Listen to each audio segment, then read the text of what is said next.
1 avgustdan pensiyalarni qayta hisoblash masalasi bo'yicha juda ko'p savollar tushyapti. Kimning pensiyasi oshadi, kimniki o'zgarmaydi, kim hujjat topshirishi kerak, kim esa kutsa ham bo'ladi. Men bugun shu masalani oddiy tilda, lekin aniq tartibda tushuntirib beraman. Bu ma'lumot nafaqat hozir pensiya olayotganlar uchun, balki ota-onasi, bobosi, buyisi pensiyada bo'lgan har bir oila uchun muhim. Chunki bitta noto'g'ri tushuncha yoki topshirilmagan bitta hujjat sabab odam oy o'ziga tegishli pulni ola olmay qolishi mumkin. Shu sababli videoni oxirigacha ko'ring. Hozirning o'zida kanalga obuna bo'ling, like bosib qo'ying. Chunki pensiya, nafaqa, ish staji, qayta hisoblash va ijtimoiy to'lovlar bo'yicha eng kerakli ma'lumotlarni men sodda qilib tushuntirib boraman. Avvalo pensiyani qayta hisoblash deganda nimani tushunish kerakligini aniq qilib olaylik. Ko'pchilik pensiya qayta hisoblanadi deganda hammaning pensiyasi avtomatik tarzda bir xil foizga oshadi deb o'ylaydi. Aslida bu har doim ham shunday emas. Pensiyaning umumiy miqdori oshirilishi boshqa masala, pensiyani qayta hisoblash esa boshqa masala. Umumiy oshirishda davlat tomonidan belgilangan miqdor yoki foiz asosida pensiya summalari ko'tariladi. Qayta hisoblashda esa odamning shaxsiy holati qaytadan tekshiriladi. Ish staji, oylik daromadi, ilgari hisobga olinmagan davrlari, yangi taqdim etilgan hujjatlari, nogironlik guruhi, bo'g'uvchisini yo'qotganlik holati yoki boshqa asoslar ko'rib chiqiladi. Oldin ko'p holatlarda pensiya tayinlangandan keyin fuqaro o'zi harakat qilmasa, uning ish stajidagi ayrim davrlar yoki arxidan topilgan ma'lumotlar hisobga olinmay qolardi. Masalan, odam 1905 yildan 1992 yilgacha bir korxonada ishlagan, lekin pensiya tayinlanayotgan paytda o'sha korxona tugatilgan, arxiv ma'lumotlari topilmagan, mehnat daftarchasida yozuvni to'liq bo'lgan.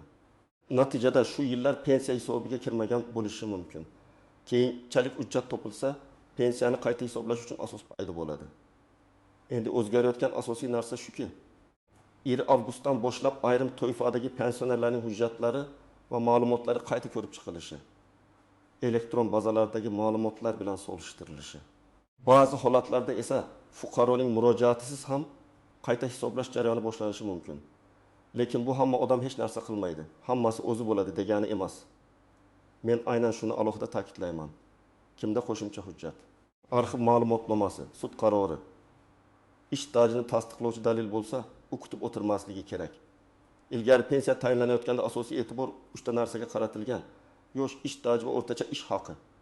Erkaklar va ayollar uchun pensiya yoshi va zarur staj talablari qonunchilikda belgilangan. Pensiya miqdori esa har bir fuqaroning mehnat faoliyati davomida olgan daromadi va yig'ilgan staji bilan bog'liq hisoblangan. Lekin amaliyotda hamma hujjatlar ham to'liq bo'lmagan. Ayniqsa eski davrda ishlaganlar, kolxoz, sovxoz, qurilish tashkilotlari, zavodlar, kichik korxonalar, xususiylashtirilgan tashkilotlarda ishlaganlar ko'p qiyinchilikka duch kelgan. Masalan, bir ayol 3 yil ishlaganman deb o'ylaydi. Lekin pensiya hisobida faqat 24 yil ko'rinadi. Sababi 6 yil ishlagan, korxonasining hujjatli arxiviga topshirilmagan yoki mehnat daftarchasidagi muhr o'qilmaydi. Yana bir kishi harbiy xizmatda bo'lgan, keyin o'qigan, keyin ishlab ketgan, u ayrim davrlar stajga kiradi deb biladi. Lekin hujjatlar noto'g'ri topshirilgani uchun hisobga olinmagan bo'lishi mumkin. Shu kabi holatlarda qayta hisoblash juda muhim. 1 avgustdan qayta hisoblash masalasida asosiy urg'u shaxsiy ma'lumotlarni aniqlashtirishga, ilgari inobatga olinmagan davrlarni kiritishga, pensiya turi yoki toifasi bo'yicha xatolarni tuzatishga qaratiladi. Bu degani, kimning hujjatida real asos bo'lsa, o'sha odamning pensiyasi oshishi mumkin. Kimning barcha ma'lumoti avvaldan to'g'ri hisoblangan bo'lsa, unda katta o'zgarish bo'lmasligi ham mumkin. Shuning uchun hammaniki oshadi yoki hech kimniki oshmaydi degan gaplar noto'g'ri. Har bir fuqaroning holati alohida ko'riladi. Birinchi navbatda pensiyasi juda past chiqib qolgan, lekin o'zi ko'p yil ishlaganini biladigan fuqarolar e'tiborli bo'lishi kerak. Masalan, odam 35 yil mehnat qilgan, lekin pensiyasi minimal darajaga yaqin. Bunday holatda savol tug'iladi. Staj to'liq hisoblanganmi? Ish haqi ma'lumotlari to'g'ri olinganmi? Arxivdan kerakli ma'lumotlar kelganmi? Men bunday insonlarga pensiya bo'limiga borib, o'z pensiya ishini ko'rib chiqishni, hisob kitobda qaysi yillar inobatga olinganini aniqlashni maslahat beraman. Ikkinchi toifa eski korxonalarda ishlaganlar. Masalan, 1907, 1980, 1990 yillarda zavod, fabrika, kolxoz, sovxoz, qurilish boshqarmasi maishiy xizmat kombinati, savdo tashkiloti, transport korxonasi yoki tibbiyot muassasasida ishlaganlar. Bu davr hujjatlar ko'pincha arxivlarda bo'ladi. Agar o'sha yillardagi ish haqi yoki ish staji haqida ma'lumotnoma topilsa, pensiya qayta hisoblanishi mumkin. Uchinchi toifa pensiyaga chiqqandan keyin ham ishlaganlar. Ko'pchilik men pensiyaga chiqdim, keyin yana 3 yil ishladim. Endi shu staj qo'shiladimi deb so'raydi. Bu masalada qonunchilikdagi amaldagi tartibga qaraladi. Ayrim holatlarda ishlash davomida to'langan ijtimoiy soliq va rasmiy daromadlar keyingi qayta hisoblashga ta'sir qilishi mumkin. Lekin bu avtomatik tarzda har oy o'sib boradi degani emas. Odatda belgilangan tartibda murojaat qilish yoki ma'lum davr yakunlanishi kerak bo'ladi. 4-toifa nogironlik pensiyasi olayotganlar. Agar nogironlik guruhi o'zgargan bo'lsa, tibbiy mehnat ekspertiza xulosasi yangilangan bo'lsa, mehnatga layoqat darajasi bo'yicha yangi qaror bo'lsa, pensiya miqdori ham qayta ko'rib chiqilishi mumkin. Masalan, fuqaro ilgari 3-guruh nogironligi bo'yicha pensiya olgan, keyinchalik 2-guruhga o'tkazilgan. Bunday holatda pensiya summasi, qo'shimcha to'lovlar va imtiyozlar qayta ko'rib chiqiladi. 5-toifa. Boquvchisini yo'qotganlik pensiyasi olayotgan oilalar. Bu yerda oila a'zolari soni, bolalarning yoshi, o'qish holati, mehnatga layoqatli yoki layoqatsizligi muhim. Masalan, farzand bundagi yoshga to'lgan, lekin kunduzgi bo'limda o'qiyotgan bo'lsa, ayrim shartlarda pensiya davom ettirilishi mumkin. Agar o'qish haqidagi ma'lumot o'z vaqtida topshirilmasa, to'lov to'xtab qolishi yoki noto'g'ri hisoblanishi mumkin. Keling, birinchi misolni olaylik. Sobir aka 62 yoshda pensiyaga chiqqan. Mehnat daftarchasida 32 yil ish staji bor deb hisoblaydi. Lekin pensiya tayinlanganida faqat 27 yil stajdan olingan. Sababi 1991 yildan 1996 yilgacha ishlagan korxonasi tugatilgan va arxiv ma'lumotnomasi bo'lmagan. Sobir aka keyinroq tuman arxividan o'sha korxona bo'yicha buyruqlar va ish haqi qaydnomalar topilganini biladi. Agar u shu ma'lumotnomani olib pensiya jamg'armasi bo'limiga topshirsa, ilgari hisobga olinmagan 5 yil staj qo'shilishi mumkin. Natijada uning pensiyasi, masalan, 1 million 200 ming so'mdan 1 million 350 ming yoki 1 million 450 ming so'mgacha chiqishi ehtimoli bor. Aniq summa formulaga, ish haqi koeffitsiyentiga va stajning qanday davrga to'g'ri kelishiga bog'liq. Ikkinchi misol, Dilbar opa 20 yil hamshira bo'lib ishlagan. Pensiyaga chiqqanda ish haqi ma'lumotlari to'liq olinmagan. Faqat oxirgi yillardagi kamroq oylik asos qilib hisoblangan. Keyinchalik arxivdan ma'lum bo'ladiki, u ayrim yillarda yuqori ustama, navbatchilik puli, zararli sharoit uchun qo'shimcha haq olgan. Agar bu to'lovlar pensiya hisobiga kiritilishi mumkin bo'lgan rasmiy daromadlar bo'lsa, qayta hisoblash natijasida pensiya oshadi. Bu yerda muhim nuqta shuki, men ko'p ishlaganman degan gapning o'zi yetmaydi. Hujjat kerak. Ish haqi qaydnomasi, buyruq, ma'lumotnoma yoki elektron bazadagi rasmiy yozuv bo'lishi kerak. 3-misol, Rustam aka pensiyaga chiqqandan keyin ham 4 yil qorovul bo'lib rasmiy ishlagan. Oyligidan soliq va ijtimoiy to'lovlar ushlangan. U shu 4 yilim nega pensiyamga qo'shilmayapti deb so'raydi. Bu holatda u avvalo ish beruvchi uni rasmiy ro'yxatdan o'tkazganmi? Mehnat shartnomasi bo'lganmi? Soliq hisobotlarida daromad ko'ringanmi? Shuni tekshirishi kerak. Agar hammasi rasmiy bo'lsa, belgilangan tartibda qayta hisoblash so'raladi. Lekin agar u kelishib ishlagan, maoshni naqd olgan, hech qayerda rasmiy ko'rinmagan bo'lsa, afsuski, bunday davrni pensiya stajiga qo'shish juda qiyin bo'ladi. 4-misol, Malika opa boquvchisini yo'qotganlik pensiyasi oladi. Turmush o'rtog'i vafot etgan, 2 farzandi bor. Katta farzandi buning yoshga to'lgandan keyin to'lov kamaygan. Lekin farzand institutning kunduzgi bo'limiga kirgan.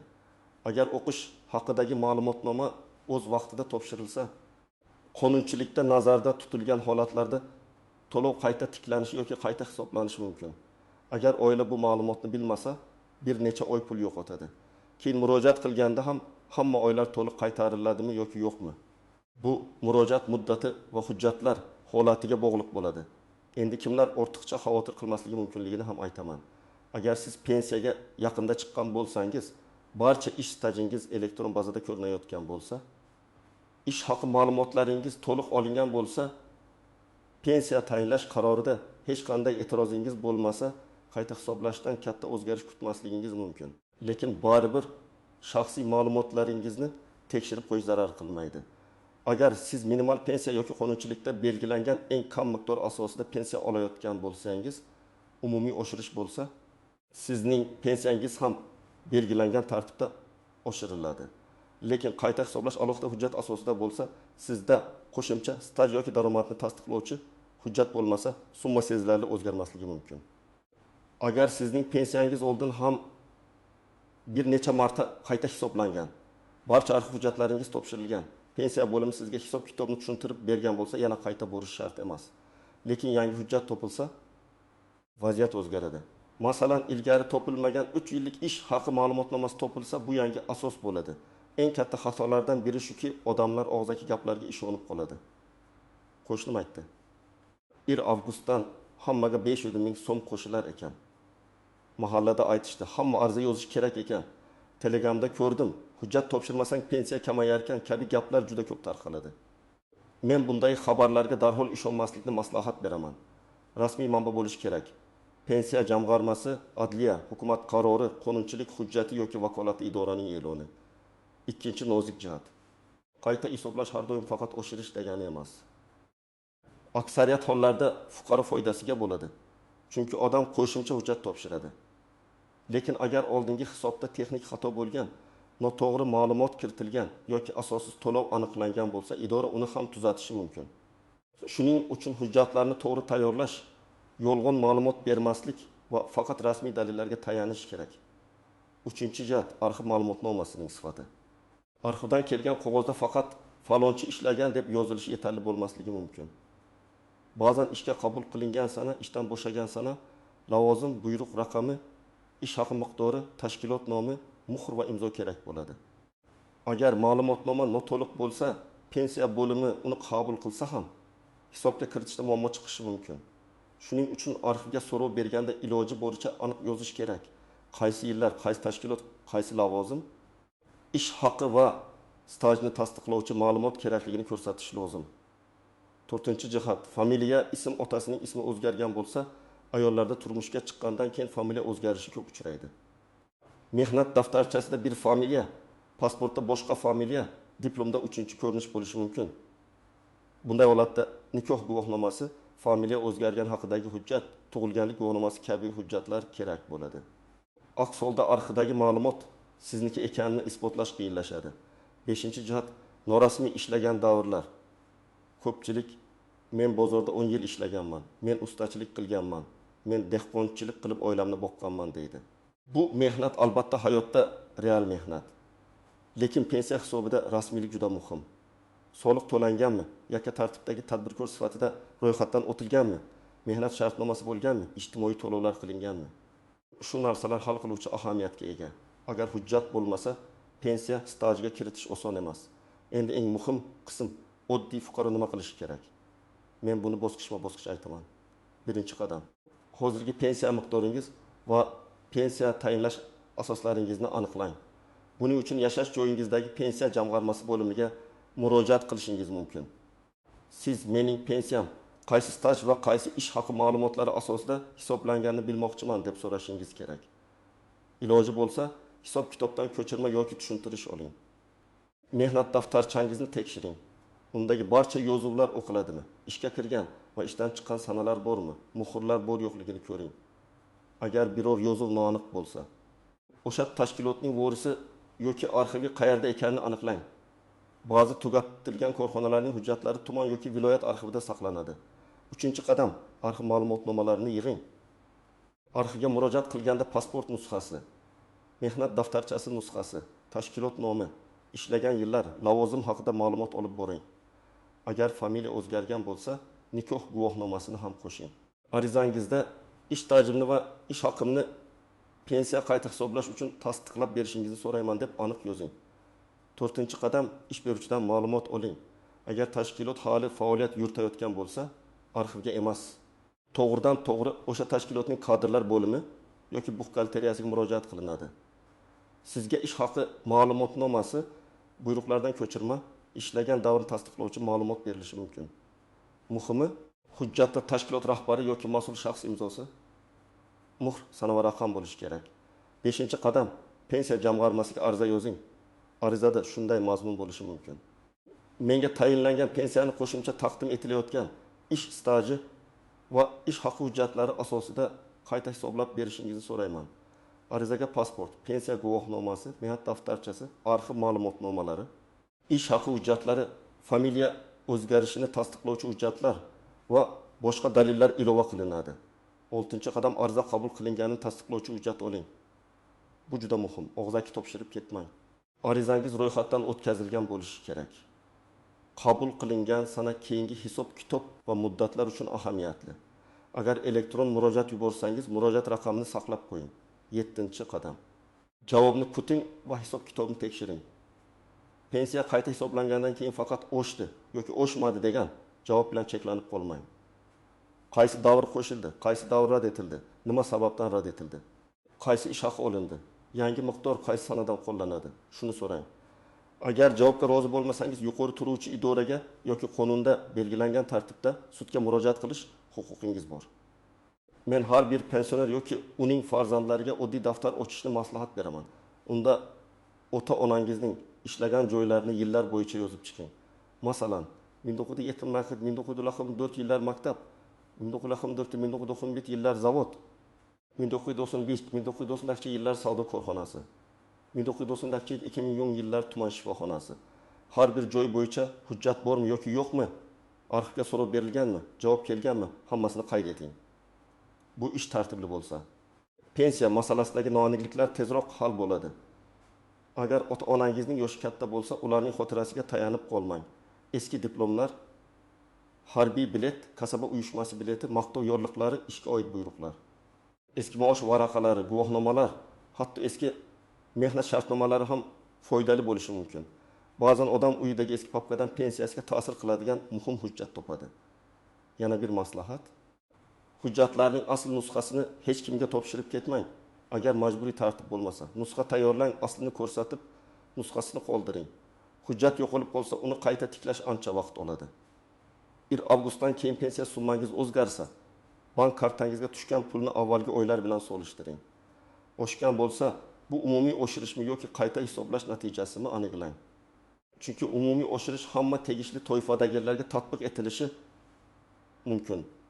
Qayta hisoblash esa sizning shaxsiy hujjatingiz asosida bo'ladi. Bu farqni bilish keyingi murojaatlarda muhim.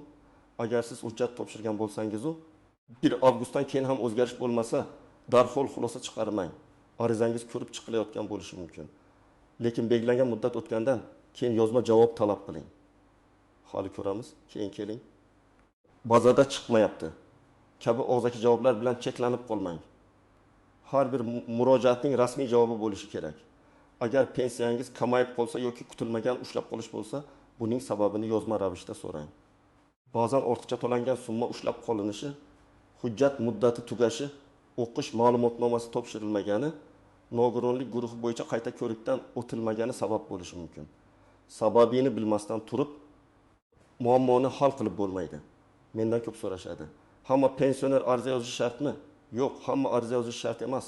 Agar umumiy oshirish bo'lsa, u odatda avtomatik qo'llanadi. Lekin sizda qo'shimcha staj, ish haqi, arxiv hujjati yoki boshqa yangi asos bo'lsa, ariza yozish kerak. Yana savol. Hujjat topshirsam pensiyam albatta oshadimi? Yo'q, albatta oshadi deb hech kim kafolat bera olmaydi. Hujjat pensiya hisobiga ta'sir qiladigan davrini yoki daromadni tasdiqlasa oshishi mumkin. Agar hujjat hisobga ta'sir qilmasa, o'zgarish bo'lmasligi mumkin. Qayta hisoblash qaysi sanadan qilinadi?